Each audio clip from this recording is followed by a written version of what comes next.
Welcome to the Payroll Podcast with your host, Nick Day. Find out what it takes to truly discover what it takes to elevate your career within payroll as we meet with the industry leaders who are shaping the industry for tomorrow. Hello and welcome everyone to today's episode, July's edition of Payroll Question Time. And wow, payroll has really been making the headlines in the last couple of weeks. We're going to go through lots and lots of hot topics today. First thing to mention for those that may have missed it, and I will mention this again later on in the show, but SD Worx actually released the Payroll Proficiency Index. So I'll put a link in the chat in just a moment for those of you interested in finding out more about that. We also heard about net pay top-ups. We learned that the Court of Appeal has overturned the injunction preventing Tesco from removing enhanced pay. It was announced that parents with babies which require neonatal care will now receive paid leave under new law. And we also heard, due to a systems error, that Next employees were left a little bit short.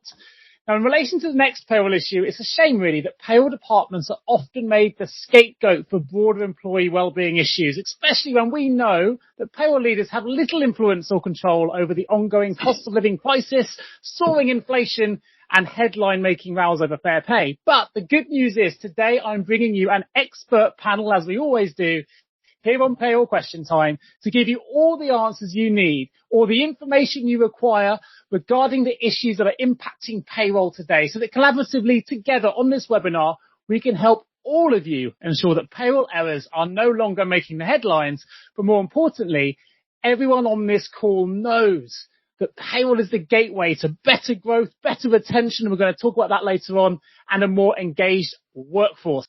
So let's jump into today's topic discussions then. But the key topics today are going to be working with the HMRC, something that we see loads of discussion about in all the different social platforms. We're going to be talking about the real living wage being brought forward, tax avoidance consequences, payroll as a profession, something that I'm hugely passionate about, and of course those hot topics as well. And as I mentioned in my introduction, there is a new SD Worx Payroll Proficiency Index for 2022. It's a free insight report. It's available right now. Let's jump into our first topic then, something we see loads and loads of people talking about every single day, which is working with the HMRC. And we've got people on the panel today who are absolute pros at this. They've been doing it for many, many years.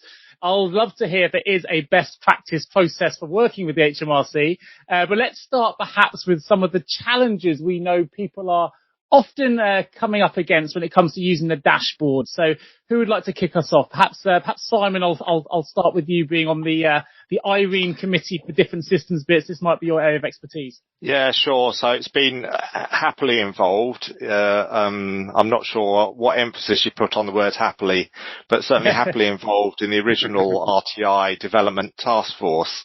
When it came in 2010, 11, 12. In fact, I was one of the group of people that was met by David Gauke in London before the Conservative Party was even elected, where it was kind of muted that that's what they would do if they won the election. So a little small group of people that met with him. Yes, the challenges of HMRC. For many, the HMRC systems work really well, but we're aware that about for 2% of employers, there are some challenges, and they can be fairly significant. I'm sure Samantha can join in on some of these aspects as well, potentially, because 2% of 1.6 million is actually quite a large number. So it seems small, but it actually affects a large number of employers. And a lot of those actually are probably some of the larger employers as well. So when things go wrong, it can be a challenge on what to do. So one of the areas we probably talk about is the challenges of using the dashboard. So many will have experienced, and we're seeing a number of reports of people seeing that the financial values are appearing all over the place. So you think you've paid a set amount of money, but when you look on the dashboard, it isn't that value.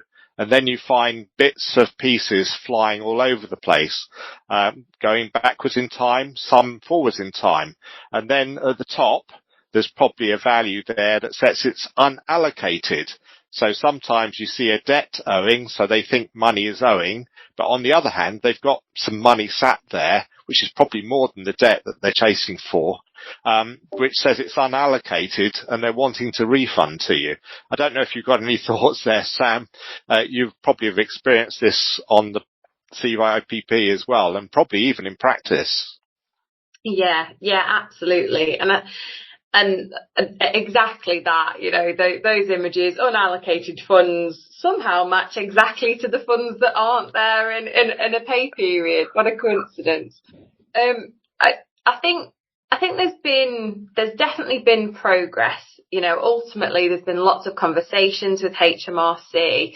They are aware of some of these, and I know one of the big conversations that they've tried to push recently is getting that reference number correct on payments, because I think sometimes that can be overlooked and that can ultimately impact their allocation. And I suppose that's an important one just to remember that everybody's doing. Like Simon says, 1.6 million. There is a lot of potential to go wrong there. There is inevitably going to be some challenges when it comes to that dashboard and trying to automate all of this information going in and out and having full visibility of it. But certainly I would say it's just about breaking it down, isn't it? It's about breaking the process down. If you see problems with the dashboard, is my reporting right? Did I submit the FPS? Have I used the right reference? And if you've ticked all the boxes on your side, then actually if you go through your contact with HMRC, whatever means that is, whether that's whether you're doing that as an employer or an agent, then hopefully if you can say that you've ticked all the boxes that you need to, they can help you on the other side to get whatever's gone on wrong on HMRC's side corrected.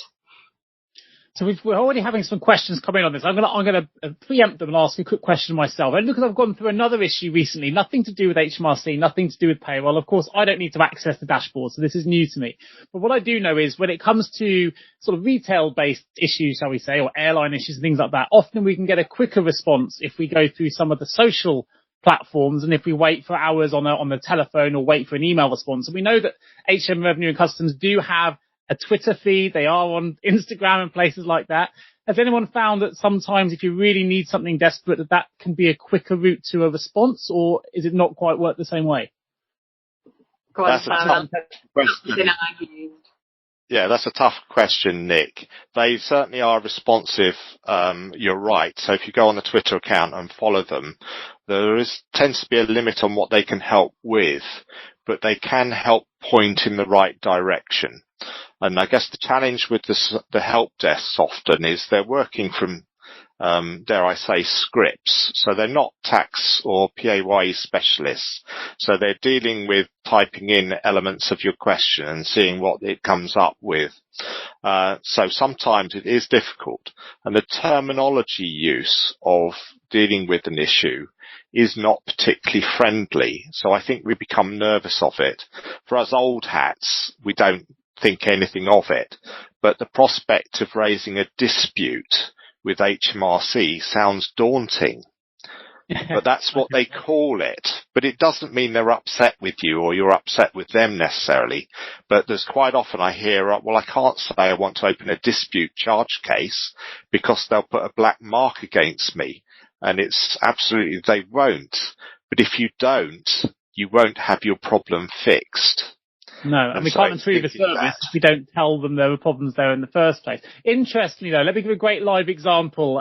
Jackie's just put in a little question here, which is or something that an experience that she's gone through, shall we say, that I'm going to read out to you now. So I have an interest charge that they incorrectly charged from tax year 16 to 17. I've been chasing it for 2 years and have effectively given up. It's been escalated. I've had many calls, numerous emails, but they are a nightmare. It's cost more in my time than the charge itself. So ultimately, I have given up. Now, in my personal view would be that's exactly when I would go to Twitter and I'd make a big hullabaloo about it. And you might get a response, but not everyone's comfortable doing those kinds of things. And maybe it wouldn't work. What would be your response to that? I think that's a fairly common experience, Nick. The other angle is that sometimes underpayment requests can be fairly trivial. So people often pay them. But payment is actually at a mission of accuracy as a default position. And if it's via a duplication, so duplications usually occur when someone's changed payroll supplier, payroll, or they've got married, or they've moved, or they don't have a national insurance number with them, or a payment after leaving. So there are various reasons why duplications occur. And historically, they used to estimate there are about 2 million a year in duplicate records created inadvertently. They have what they call routines or processes that strip out most of them these days much better than they used to be, so they disappear. But if you had an employee that was got changed names or something's not quite matched, there might only be a £20 debt. If you pay that £20 debt, we think it goes away, and it was worth paying the £20 rather than anything. That debt will reappear next month because the duplication is still there. So there's an element of sometimes just paying the underpayment doesn't actually get rid of the problem. It actually makes it worse. So it is a bit of a devil's sort of place to be of what do you do. Now, Sam and I possibly have some network people that we can interact with, but most employers don't know where to start. But I think there is an element of try not to give up to it. But the other angle I think you're talking about, Nick, and probably the questioner is I might be on the phone for 2.5 hours over 20 quid. Is it worth it? And that's a very difficult one, except the problem won't go away. It invariably won't. Sometimes as a question, Simon and Samantha, with your experience in working with HMRC, and for those that perhaps haven't had to deal with them too often, is there a point of reference for escalating things? Is there a particular title we could ask for? Say, well, can I escalate this to X, Y, and Z, or an individual, or is there an advanced mailbox, something like that perhaps the internal payroll community can just be aware of to help them with such issues, or is that infrastructure not really known? It's not really there. I'd say. Sam may say otherwise, but I don't think there is. There is certain terminology to use. So occasionally clients will say, well, we raised a dispute charge case. And so if I use some of the contacts I have through Irene and the British Computer Society Payroll Specialist Group, because I have some technical contacts with the software development team, if they look at it, they may actually say there's no dispute there at all. But there is a note on the account to contact back in a month's time. So they actually haven't escalated it anywhere. So there is certain words I'd say to use. I want a resolution team looking at this and solving, or I want a copy of the data. But sometimes you've got to battle. Reminds me a little bit, Nick, in the old days when the children were younger and I phoned home to speak to Tracy, my wife, and I couldn't get past her social secretaries, if that makes sense. Yes, gatekeepers, as we call them in my world. Yes. So a couple of questions have come in as well. We're just going to run through some of those. One comes in from Hannah. It says, I've produced a P11D in error, so I've overpaid HMRC. Do I just adjust this on my next PAYE payment and write to HMRC to confirm? Brilliant question. Yes, and a difficult one to answer because we don't really see the HMRC side, but I would correct it. Can you offset it against the next payment? The challenge there is it's a different accounting year. So you're not actually correcting 2022-23, you're correcting 21-22. So it's just be careful, because if you do offset it, you may find, as we've talked about earlier, you've got an unallocated amount for the extra amount and a debt. And that's generally the experience I think we're seeing lots of people find. Now, it may be that you get a good call centre person that will, at the accounts office, that will say, oh yeah, I see what you've done, I'll swap it for you. But sometimes it's getting past the gatekeeper to do that.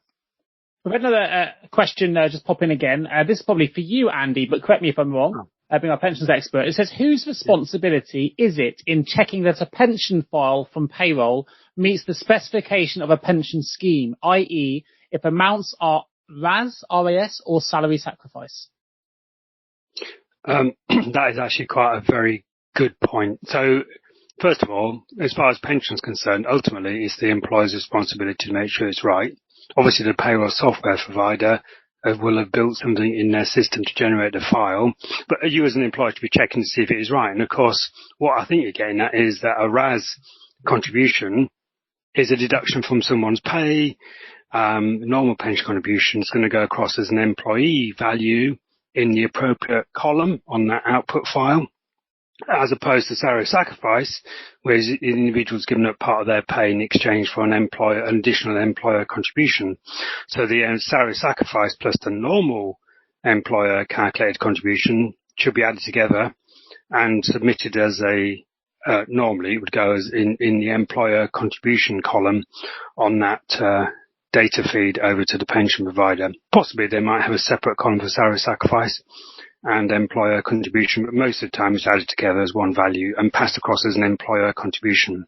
So please, as an employer, you're right to check your output file, but be very careful checking your output file, because if it is a CSV output file and you open it in Excel, you could end up changing the date formats. So when you save it, you could end up corrupting the file in such a way that when you try and load it, it bombs out. So, but open it, but don't corrupt the original file. Keep the original file to the upload on. That's my thoughts that come to me. I don't know if that answers it, so please pop it in the chat if you've got more to do with that. Yeah, put it in the chat. Any more questions, keep them coming through. I hope that answers your question there, Fiona. What we've got here as well, we've got some bullet points related to timing, diversity, gender inequality. And actually, I've got a question related to that, which I'll come to in just a moment. So perhaps we can talk about those bullet points. Coming back to you, Simon. Yes, the timing, that probably comes a little bit with the P11D question we've just had, but also payments occur in the month after the closure of the tax month. So payments are due for the 19th for a tax month that closes on the 5th. But we often see confusion between different pay frequencies and timings, and when something's earned and when something's paid. So quite often we've seen a lot of query this year saying that the earnings in March that were paid in April should have really attracted the March national insurance contribution rules, which were of course less than April. And the reality is, no, they shouldn't. It's point of payment that counts. And so we have to get that sort of timing register in our head. So quite often when we're looking at the dashboard, we're thinking this should all match to the current period we're in. However, payment for the current period hasn't happened till the 19th of the month after, when we're actually in the middle of a new period. So it becomes confusing for us. So timing becomes critical there. Also, we see a lot of negative values that are operated in April. So we think we can undo March overpayments of SMP or SSP or national insurance in April, where the tax year's closed and you can't. So there is an importance of timing that's going on that relates to this.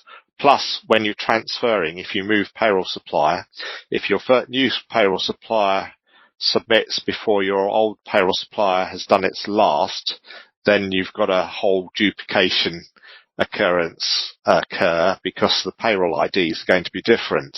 So timing becomes critical in the process. HMRC don't handle timing very well. Plus, I think we've had a case recently, haven't we? I think one of our people that Sam and I know have written a little article about the case of the employer that submitted 3 months of FPS up front and then received penalties for not submitting FPS in the period, but they'd already submitted them. And so, again, it's sort of judging, because the debt collection timing is different to the submission timing, which is different to the payment timing. And it's they just don't align very well. They roughly align, but it really confuses. And Samantha, I'll come to you perhaps on the diversity, gender and equality piece. You've had a question come in from Karen that says, with more coming on the ethnicity pay gap reporting, which let's go back to it is likely that payroll software will include fields is it likely that in the future payroll software will include fields like it did for gender pay gap reporting? Do we know anything about that yet? Is that too soon, or have you had any inside intel? My understanding was, and this was a lot earlier this year, so you'll have to forgive me, I believe that there was another private members bill, or there was a debate in Parliament that was discussing the ethnicity pay gap and what could be done, and bringing in mandatory reporting. But ultimately, I think it was a debate in Parliament, and I think the summary that came out of that was, look, the exposure that the gender pay gap calculation has given to that gap is really important. The mandatory reporting is really important, and it's helped to ultimately bring that gap closer. And the same needs to be done for the ethnicity pay gap. I think there was an acknowledgement that needs to happen. The difference with the ethnicity side is obviously it's not binary. It's not one or the other. There are a number of fields. So if you think from a statistical point of view, comparing A against B is very, very straightforward, really. Although I'm sure people who've done gender pay gap calculations will disagree with me ever so slightly. But ultimately, if you have all of the different ranges of ethnicity, it's how do you group them? Do you compare them individually? How does all of that happen to enable us to create a statistical output from that? And there was an acknowledgement in that debate that, look, that's the challenge. It's not that we think it's a bad idea that we need to have an ethnicity pay gap as a mandatory reporting requirement. It's how do we physically report on that, and how do we capture that data? And from where my knowledge is up to date, and Simon, you might know a bit more than me, I don't believe that has been progressed any further. I think there's been a lot of debate, a lot of discussion, and acknowledgement that it's the right way to go. But the logical requirement to build a formula around that is really challenging. Someone challenged the gender pay gap reporting or the male female options on a categorisation quite recently? Didn't that go further? And I don't know what the final outcome was on that. Well, I don't think that's really progressed. I mean, it's probably fair to say from an employment law perspective, or indeed a wider perspective, then gender identity is something of a hot topic across the board at the moment. And I would have thought that it may be triggered by a gender recognition certificate, is probably the current position that we're in. And if you've got that, then that would apply. But in other circumstances, it probably wouldn't. Yeah, that makes sense. Is there anything else we need to add on this diversity, gender and equality aspect in relation to challenges of working with the HMRC, Simon? I know you're about to make a point. Yeah, and this is where it comes in. So we'll get a number of inquiries, not many, but we do get a number of inquiries. And in relation to the reporting that I think the questioner was asking on ethnicity applies to gender pay gap. And John may be able to comment, but to a certain extent for gender pay gap reporting, I can choose whatever gender I want to be. But for taxation purposes, I can't. But we certainly get a number of requests. We've got some clients that want to be inclusive, etc., that have in effect asked us to remove gender from the pay reporting altogether. However, if you remove gender from the pay gap report, gender from payroll, you can't submit data to HMRC. They won't accept it. In fact, they'll reject your whole return. So even if you've got an individual who doesn't want to be identified as either, if you don't identify them, they don't take anything, and then you're into penalties. And so from a taxation point of view, you can only be male or female. But from a gender pay gap point of view, you could be something else. And you could actually change your mind to a certain extent. I mean, John may say it's not really quite that liberal, but for taxation purposes, it's not liberal. But for gender pay gap reporting, you can change. Yes, yeah. There's a spectrum, isn't there? And some people are at one end of the spectrum, others on the other. Some non-binary and some change. So absolutely, we have gender fluidity as well, where that's going to become absolutely, yeah. Absolutely. And we've got P45s. We've got one more question coming. I'm going to come to you right at the end of this before we open our first poll. So do get ready for that, everybody. But just want to tackle the P45 element of the challenge of the HMRC before we move on to our final question, if we can. Yeah, this is possibly related to Determination 80s, they're called, and the operation. So we're very professional people as payroll professionals, aren't we? We want to do the right thing. But invariably these days, the P45 doesn't turn up for first payday. and it comes in late. So we then think we've got to apply this document. But we had the agent notice, which we've talked about before, which is basically telling you not to. So if you haven't had the P45 before payday, ignore it, apart from the student loan questions. My understanding at the moment is that the new starter checklist is going through the same process. So quite often we don't get the new starter checklist until later, or the starter checklist. And actually we may find that the wording changes and says, if you haven't applied this on the first day, don't do anything, because HMRC will tell you what to do. And so it's just watching that. But there's certainly been cases where people have applied them late. The tax code has probably come in electronically and jumps it, but the P45 has replaced it, and then the employer ends up with a debt because the employee blames the employer for getting it wrong. So that's the only reason, is just watch out for starters. But the propensity for P45s being late, I think, is probably at its highest now than it's probably ever been.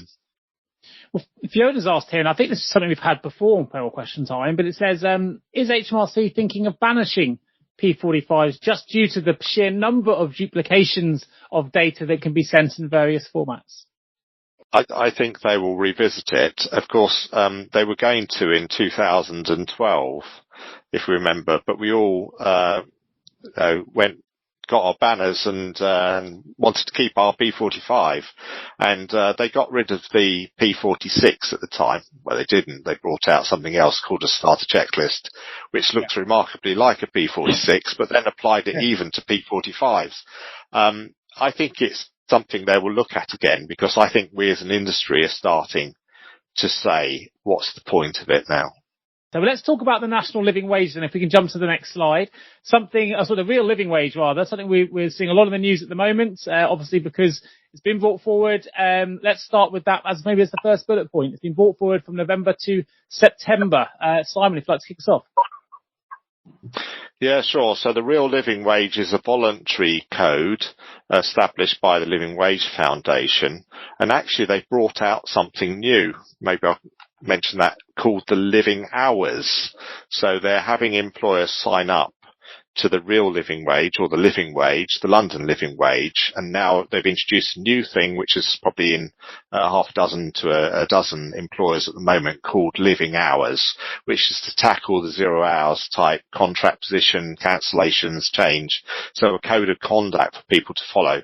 But the living wage is coming into the highlight because of the cost of living. Because of the cost of the living, they're bringing it forward 2 months earlier. So we don't know what the rates will be. It's usually higher than the national living wage. So the national living wage, national minimum wage are government set. To breach them is potentially criminal activity. In relation to the living wage, it's a voluntary code that an employer signs up to and says they'll abide. If they're found not to, you'd find yourselves kicked off the list. That's all. There won't be any financial penalty, etc. Now, there are differences, because the living wage is about a rate of pay. National living wage is about a rate received. So it's not necessarily about a rate of pay. We think it is, but it's not. When you're audited, they'll actually find out what the end hourly rate was, not what the beginning hourly rate was. The living wage sets a beginning rate, not an end rate, which is where the national rates come into effect. So that's why it's been brought forward. But tell us what exactly it is and how it is different, just to make it really clear, because we're seeing a lot of confusion, particularly in the social chat groups. I've seen payroll people talking about this a lot and asking this question about how it differs from the national minimum wage. And I wonder if you can just make those definitions for us. Yeah, well, George Osborne confused everybody, didn't he, when he announced the launch of the living wage actually existed before. So the living wage is not legal. It's not enforceable, apart from being a member of the club and potentially being thrown out of it. Whereas national living wage was announced by George Osborne in the Cameron government, brought in a higher rate than the then national minimum wage for those aged 25 and above. And of course, for the past year or two, it's been from age 23. and it's actually going to drop to 21. Now that is legally enforceable, and an employer that doesn't pay those rates, as I said before, is actually potentially committing a crime. So the living wage is to promote better pay for people, better employment conditions, because when you do that, of course, their philosophy will be you get better workers, better productivity, better outcomes, and the employee and employer are a lot happier. So it is a voluntary code, which now a significant number of employers have joined, and they're recruiting all the time, gaining popularity. The rate in London is higher. So, so if you're within the boundaries of the London area, you'd have to pay the higher rate to workers who are there. But they've got the area of Newham, which is where the Excel Centre, becoming a living wage area. So the intention there with the Mayor of Newham and Sadiq Khan is that all employers pay the living wage, not the national minimum wage or national living wage. Does that help a little bit? Yes, that's for me. Anything you'd like to add to that, Samantha? I suppose just to say that, it is definitely an opportunity for employers to look at their attraction and retention strategy. And I think a lot of people, we've seen an increase in the people signing up to the living wage for exactly that reason. I think it almost doubled, if my numbers are right, within the last sort of 3 to 4 years, because ultimately, if they can show that they're paying a higher wage than is required by statute, if they can show that they are paying people above the age of 18 as well, that's the other big difference, that it applies to everybody above the age of 18, then it is a great attraction and retention strategy. And as I'm sure you know, Nick, that is absolutely key to a lot of employers out there at the moment.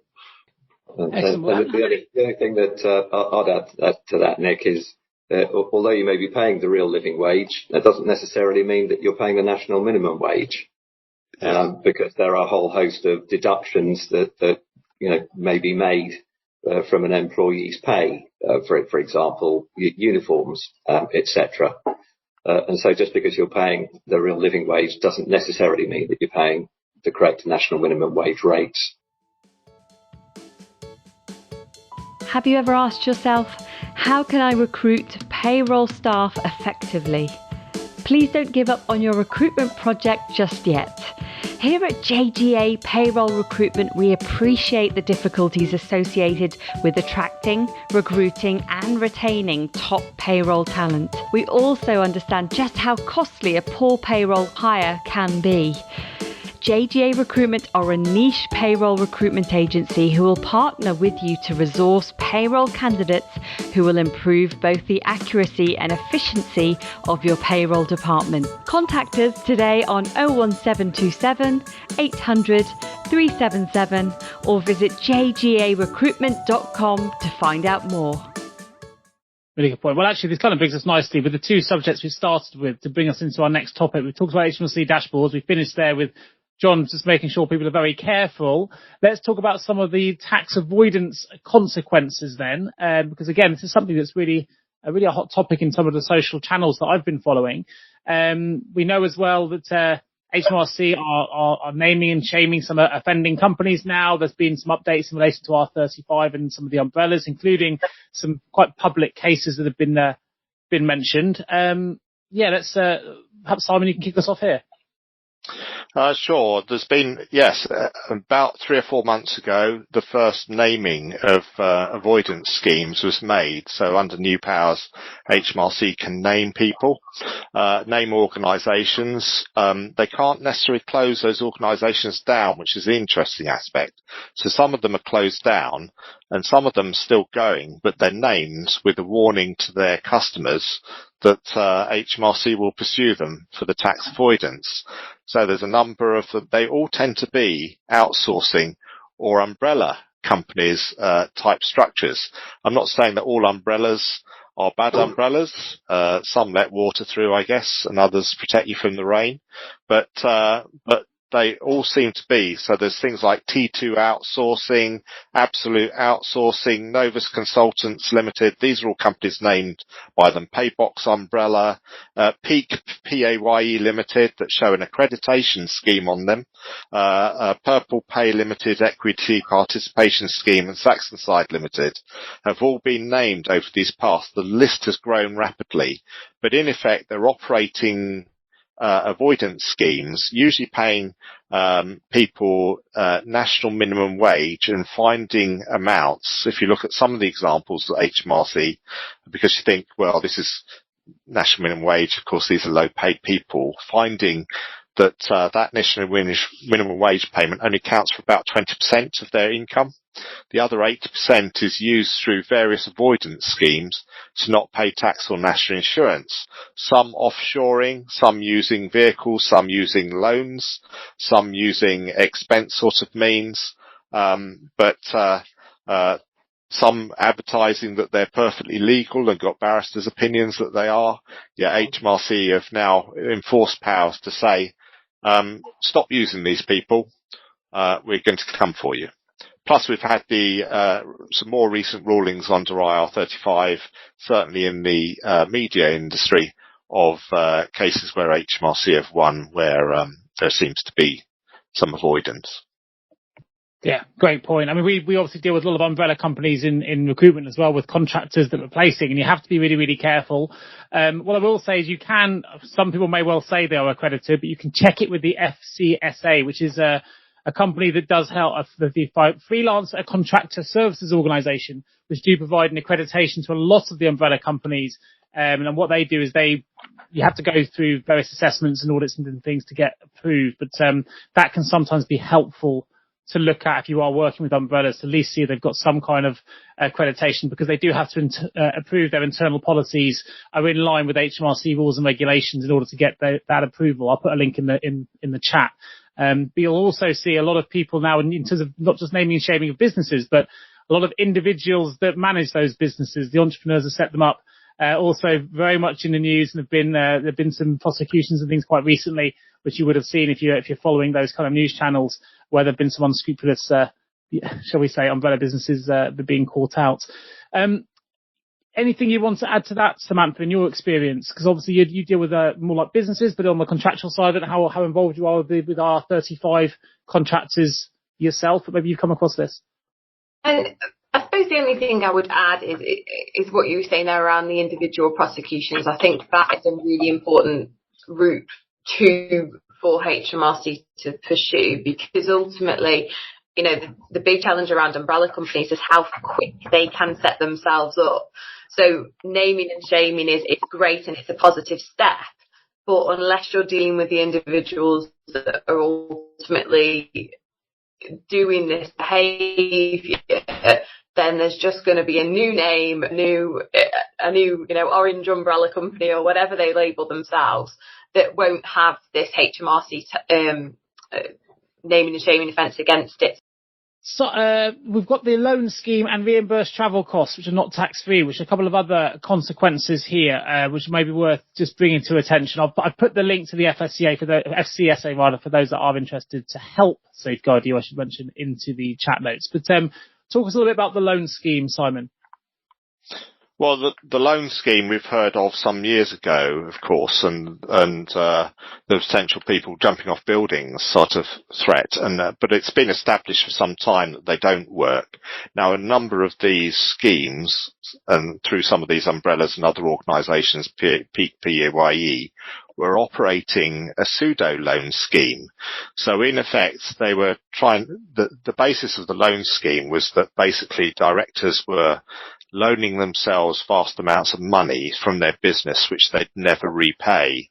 And I think some of these others have kind of, now that that's been ruled unlawful and the courts are saying it's unlawful, and people are having vast amounts of tax recovered from those free loans that were never being paid, then we found that some of these other companies have launched something similar, except the loan isn't from the business to them, it's from another organisation, which then liquidates and never collects the loan. Does that make sense? So I guess the HMRC view is, what's the difference? So they've constructed in it slightly different ways and kind of taken the individual entity away, and some of them have been found, in the case of one of them, transferred the loan out to Anguilla and places like that to then liquidate so that you don't have to pay it. And of course they take a sizable proportion of the amount. So your income might be, say, £100,000, you get £80,000 tax free. They keep £20,000 for facilitating it, and if you'd had to pay tax, you'd have probably only got £40,000. So you're better off, aren't you? In the end, it's that sort of thing, or £50,000. So you're actually £30,000 better off. Why wouldn't you do it? Well, why wouldn't you do it? Is because HMRC will come after the tax on 100,000. The fact you've paid £20,000 to someone else will count for nothing. And so you could say, so the loan scheme we know went, but we've got these people popping up doing different variants of the same thing. And that's the same with the reimbursed travel costs and things like that. I think that we're finding that people are constructing means to avoid tax, and that's what HMRC are worried about. And so we're seeing these convoluted schemes. But yes, the reimbursement was for commuting, I believe. And, of course, ordinary commuting is not tax-free. Yeah, I was going to pick up a few points. One, when you referred to the FCSA, Nick, in terms of the contracts that we're drafting for clients, and we obviously flag issues of risk with umbrella companies, and often we'll build in a contractual provision that if an umbrella is going to be used, then it can only be an FCA-approved umbrella, which hopefully provides some degree of control further down the contractual chain in terms of that. There's a point that it says IR35 umbrella update, but it's more sort of IR35, and I suppose it's more thematic rather than anything else. Just to sort of give some thoughts, I suppose, about how businesses have reacted or changed to the new rules that came in 2021, which had the effect really of transferring the risk and responsibility for assessing whether anyone fell inside or outside IR35 away from the contractor and onto the hiring organisation, really. But so a few things. Certainly from the public sector experience, there was a fairly recent survey of public sector organisations, and the overall conclusion was that there really hadn't been much change in the use of contractors, and actually there had been perhaps some slight increase. And of course, at the time there was a feeling that there may be a drop off in contractors, but in the public sector that hasn't really happened. There was a feeling that it's harder in the public sector to attract talent, but that was more a reflection of skill shortages rather than anything else. And what was interesting out of the survey was that a lot of the public sector had an intention at the outset to ban PSCs, personal service companies, and move to payroll, but in actual fact, in most cases, it didn't happen. What it did show in the survey was that almost no public sector organisations were doing blanket assessments. It was only 1% of them that were doing that. So that's a positive thing. But I think what you also drew from, recent events is that it's sometimes not easy to get it right, and certainly not in the public sector, given the fairly significant penalties which they suffered through not getting their IR35 assessments right. What I would say from the private sector perspective, there is still a lack of awareness in the private sector about IR35, and where we are sort of 15 months, 16 months on, we're still getting quite a lot of queries which start with I've heard about IR35, but I'm not quite sure what it is. So there is still a fairly significant amount of that out in the private sector. It's probably less so in larger organisations, but when you get down to SME level, there's clearly a lesser understanding of that. There's still a significant number of organisations in our experience who are banning the use of PSCs in the supply chain because they just don't want to have any form of IR35 risk at all. So that's still fairly prevalent. We've seen a lot of that in recruitment as well. Yeah. Yeah. So there's a lot of that, and that sort of links back into the umbrella issue, because there's been a huge rise in umbrella company contractors. And I think it's doubled to about 600,000 now, and that's over the last 10 years or so. And so there's been a real move to migrating individuals to umbrella companies. And certainly I haven't seen any appetite from anyone to be engaging someone on an IR35 basis. It's a real move to umbrellas. But what that does, I think, throw into fairly sharp focus is something which is often missed by hirers, and that's to ensure that you've got adequate and proper due diligence of your supply chain.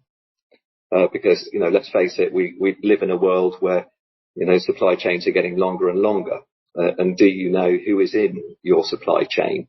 And have you carried out, appropriate due diligence?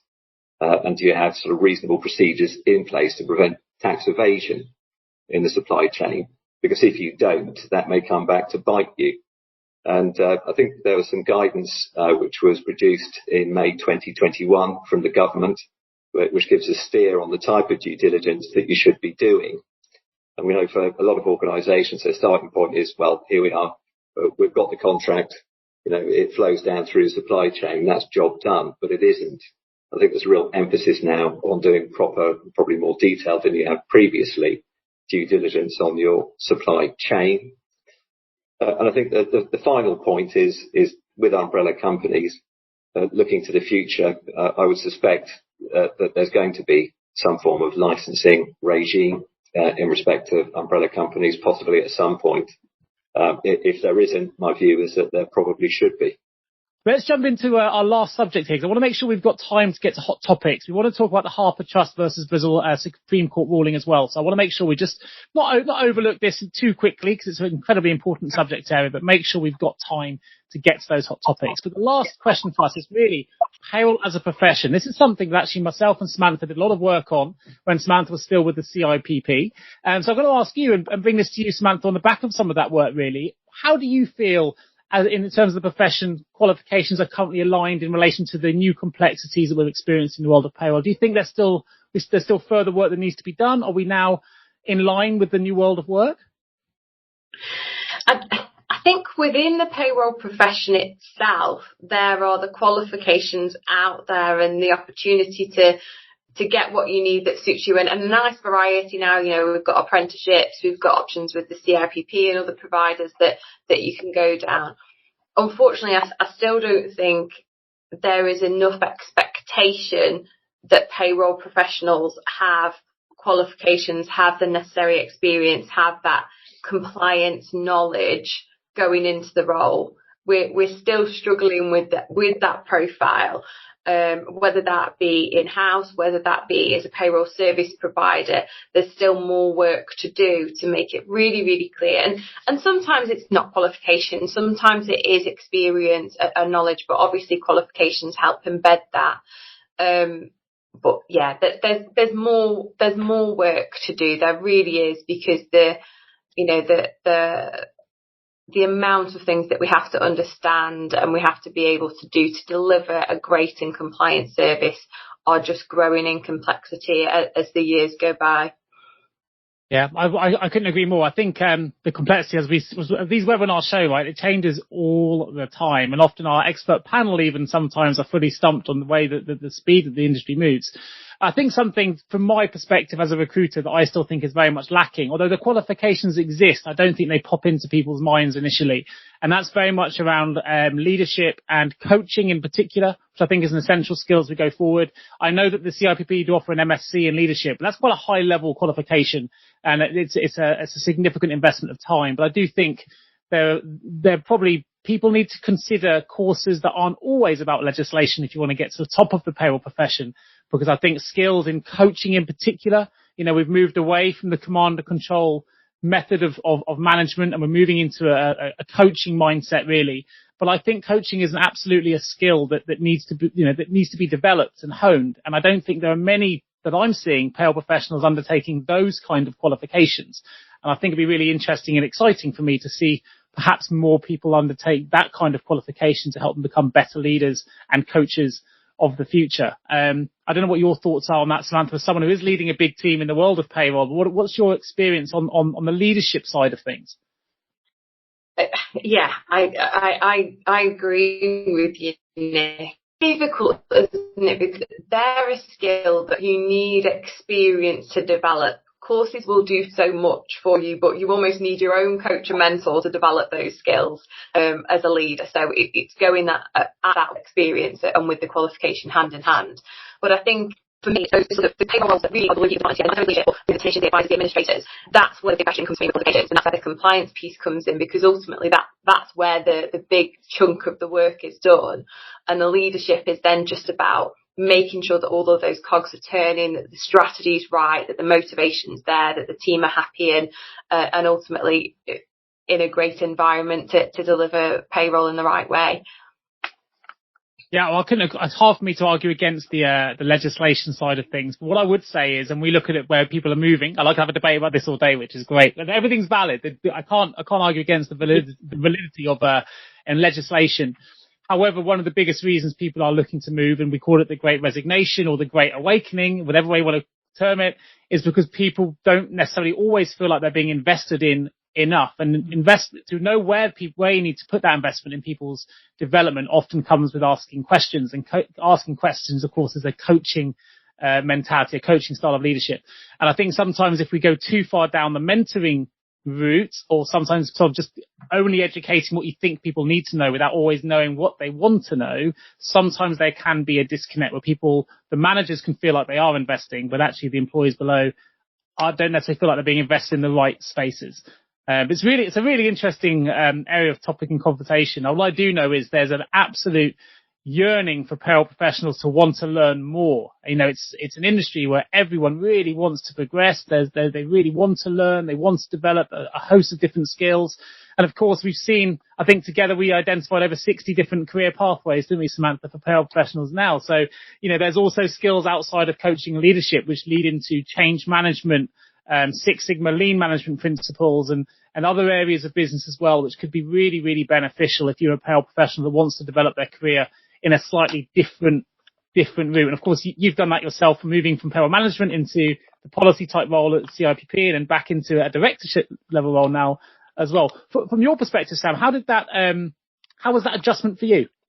Challenging is what I would say. Every adjustment that I've been through has been really, really challenging, has really pushed my sort of problem solving abilities and everything else. But I think if you don't step into a role that challenges you, then it's probably not the right role for you. If you feel like, oh, well, this feels really familiar and oh yeah, I'm settling straight in here, then you aren't pushing yourself and you aren't pushing your potential. And I would really encourage people to do exactly that. Step into a role that's out of your comfort zone. If you're thirsty for knowledge, if you're thirsty for growth, then just go ahead and do it, and don't wait for your employer to come to you either. If you want a qualification, you can go out there and do it, but equally use things like payroll question time, use all of the other resources that are out there for payroll professionals, because you can really enhance your own knowledge with a lot of free resources to make and evidence that to any employer that wants to have a discussion with you then, because ultimately it's the interview that is where you're going to get those roles, isn't it? Absolutely right. And last, I'm going to ask one quick point. I want to make sure we do have time for that Supreme Court ruling mentioned with John. Andy, question for you. Do you think the training providers are doing enough in terms of putting enough emphasis on incorporating the pension side of payroll into the training? And we see a lot of qualifications related to payroll, but what about the pensions element? Do you think payroll professionals are getting enough technical payroll expertise in the training that's offered? pension is key because payroll is, making sure automatic enrolment works. And funny enough, I'm doing the Be Knowledgeable webinar in the middle of August for CIPP, which is on automatic enrolment and pensions. And most of the training companies do pensions of some form, but actually it is quite a significant area, and always legislation gives you lots of interesting opportunities to learn. And my view of what I've experienced from the inspections we do, for instance, if we're going to go and meet a large employer, any employer, we want to speak to the payroll person. I want the payroll manager there, or the person in the payroll team who's going to be doing the pension side. Because then I know I'm talking to the person that knows what they're talking about for that organisation. Yeah. So I want those people to be fully trained up. And I think the level of knowledge in automatic enrolment has slipped. In 2012, when it was rolled out, people said, I've got to know. Lots of courses, lots of information. And I think the knowledge has dropped. That's my experience. Back in the day, it used to be all about payroll and pensions managers, often just payroll managers now, and that pensions element often gets forgotten. And then when they do need to find it, it's a little bit more challenging. But let's jump to the hot topics. We've got a bit of time to tackle some of these. I wonder if I can come to you, John. We've talked about the Harper Trust versus Basel Supreme Court ruling. If you're okay to take the floor. Yeah, of course. What it relates to is a case concerning holiday pay and what the correct payment of holiday pay is. And just to provide some context to it, the claimant in this case, which has gone all the way through from the Employment Tribunal through to the Supreme Court, was employed under a 0 hours contract as an employee. Now, the claimant generally worked term time only, and that's referred to in the Supreme Court as a part-year employee.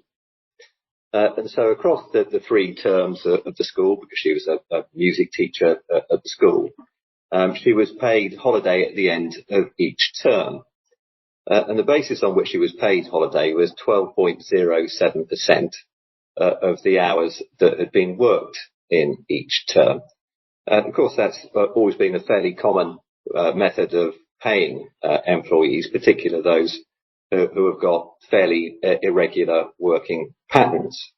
And the way that the 12.07% is calculated is that you take the 52 weeks in the year, you take off the 5.6 week statutory holiday, which gives you 46.4 weeks, and 5.6 weeks is 12.07% of that. And in the Supreme Court, that's what's referred to as the percentage method of working out holiday pay. So this case wended its way through the court's system. And I suppose in a fairly succinct summary, what they held initially was that part-year employees are entitled to 5.6 weeks holiday pay. You don't prorate that in some way. And I think it's been a frustration for both me and Simon at various times that people assume that holiday accrues in some way as a facet of working, but it doesn't. You accrue holiday as a facet of being an employee rather than actually doing any work.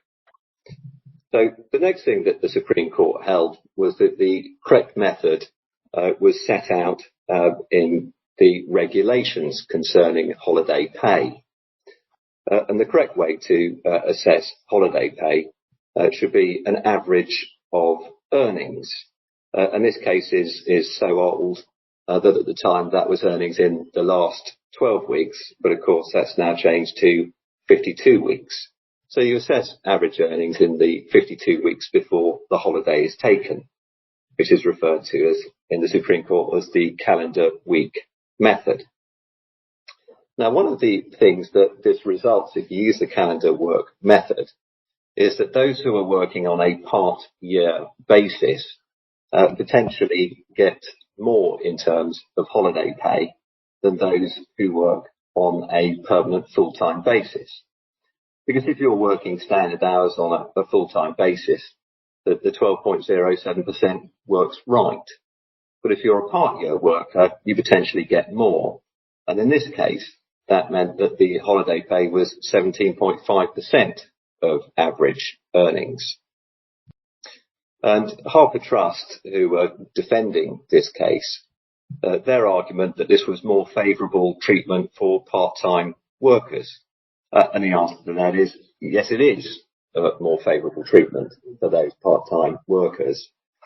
But the part-time workers regulations prevent part-time workers being treated less favourably than those full-time. It doesn't prevent them being treated more favourably. And so Harper Trust put forward some alternative methods of calculating holiday pay, but the Supreme Court held that those were all really departures from the way that the statutory scheme operated, which is the 52-week look back. So we've got some clarity on how it should be calculated. And in fairness, after the Court of Appeal decision in 2020, ACAS changed their guidance on how to calculate holiday pay and removed reference to the 12.07% being an acceptable way of doing it. And in fairness, the 12.07% was always something of a construct and doesn't appear in any of the legislation. But there are some potential anomalies that arise out of this that could be potentially troubling, particularly if you have those who are on a permanent 0 hours contract. And one of the examples that was given in the Court of Appeal was a cricket coach who's employed on a permanent 0 hours contract. Now, the cricket coach works in the first week of the year, and he's paid £1,000 for that week. He then doesn't work for most of the rest of the year, but is still on his 0 hours contract, and decides that he's going to take his holiday towards the end of the year. Because he's only worked 1 week in that year, his average earnings for that year are £1,000. So technically, when he takes 5.6 weeks holiday, he's entitled to be paid £5,600, which is significantly more than what he's earned during the whole year. And the various courts have said, well, that's just a facet of the way that the scheme works, and rather poo-pooed the idea that these were realistic anomalies. But I'm not so sure that they are. So it is going to require some head scratching for organisations who operate on this type of basis, how they are going to deal with it. And certainly they may have to change some of their structures and ways of working to deal with that, because this may apply to casual workers on a 0 hours contract as well, although that's somewhat up in the air. And so I think there are a lot of organisations that are going to be troubled potentially by this. And there may be some claims for back pay which are being made in respect of holiday as a result of this. Finally, just kind of looping back to umbrella companies, could be a fairly significant issue for them as well. And again, that loops back even further to my point about doing adequate and appropriate due diligence on your supply chains. Because if you're using umbrella companies who may not be accredited, do you know the level of their financial worth? And if they have these claims which are then put in for back holiday pay, whether they're going to be able to cover that type of pay. So for me, it all kind of loops back to the due diligence point. So in summary, we've got a clear conclusion from the Supreme Court as to how you should be dealing with it. The next stage is working out how you're going to react to that, which is a little bit more tricky, particularly for those who are employees, I think, rather than workers. Sure. Wow, that was a really good explanation of a really complex subject. I was struggling to get my head around, so thank you for that. There's a few hot topics here as well. Are you familiar with the Court of Appeal overturning the injunction from Tesco moving enhanced pay as well? John, are you able to bring us up to speed on that? Yeah, I can. I mean, it's a case which is, I think, slightly consigned to its own facts, but what it really related to was going back to I think about 2007. When Tesco decided that they need to sort of reorganise and close some distribution centres, and effectively relocate people to different distribution centres. And they unionised, and in the collective agreement, there were various things that were agreed, because they got effectively some enhancement, which was termed retained pay, for making the move to other distribution centres. And Tesco gave, on the face of it, some fairly broad assurances as to what would happen to their pay. For example, saying it couldn't be negotiated away, would increase each year. And also that in terms it wouldn't be removed. And it went to the High Court because Tesco was saying, well, we want to remove it, and we're going to go down the tried and tested route of changing terms and conditions if they don't agree, of terminating their employment and rehiring on lesser terms. And when it went to the High Court, they took the view that Tesco weren't able to do this.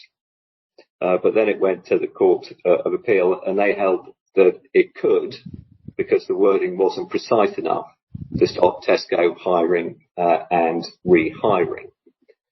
So Tesco managed to do what it wanted. But it's probably fair to say that hire and fire, again, is a relatively hot topic at the moment, particularly arising out of the price issues of P&O and what they did. And as a result of that to a degree, there is going to be a new statutory code of practice, which will be published on fire and rehire. And as far as I can see, it's not going to prevent fire and rehire as a way of changing terms and conditions, but it is subject to an obligation for fair, transparent and meaningful consultation about it, which is probably fair to say seems to be rather lacking in the P&O case. And also, if you don't comply with that, there could be a 25% uplift in compensation if you don't follow the statutory code. So it seems to me at the moment there isn't a great deal of government enthusiasm for banning fire and hire. They're just looking to regulate it to a degree and to a certain extent largely round the edges. Excellent. Brilliant. And just to remind everyone, the SD Worx Payroll Proficiency Index 2022 is available. It's completely free, and you can find it at sdworx.com. Do have a look at that if you can. Just to remind you all, there is no payroll question time in August, so we'll be back on September the 30th. Just leaves me to say a huge thank you to all of our panel today, and I hope you all will have a wonderful summer holiday. For those that have a chance to take a long holiday in payroll, enjoy yourselves, rejuvenate, and we'll look forward to bringing you all back the next episode on the 30th of September. Thank you, everybody, and goodbye. Thank you so much for tuning into the Payroll Podcast with Nick Day of JGA Recruitment. If you need help with a current payroll vacancy, then please get in touch with Nick and his team.